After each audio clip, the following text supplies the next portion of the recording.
While fighters of the Islamic State have been sweeping through Iraq, Syrian troops have kept up their fight against both it and the opposition rebels, regaining ground near the Damascus airport while bombing militant positions near the border.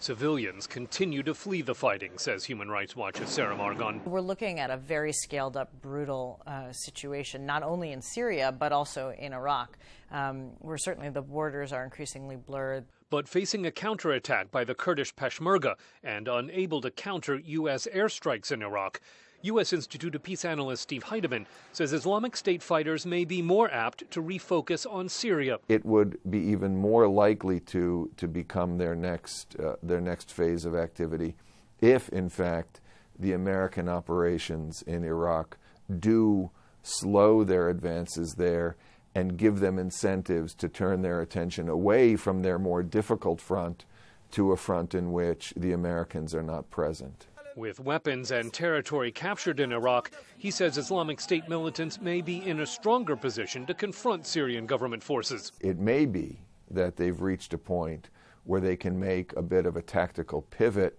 Having secured a solid base, they can perhaps begin to turn their attention more fully to the regime.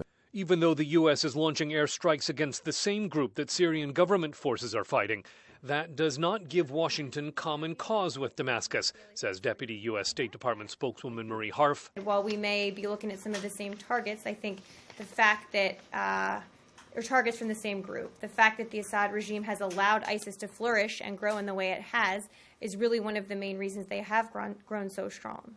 That early alliance of convenience with ISIS against more moderate opponents is something Heidemann says President Assad may find to have been a miscalculation. One of the big questions is whether, in creating the conditions that permitted the rise of ISIS, including some direct measures like the release of militants from Syrian prisons who then joined ISIS, the regime will find that the backlash creates a much bigger problem than it anticipated.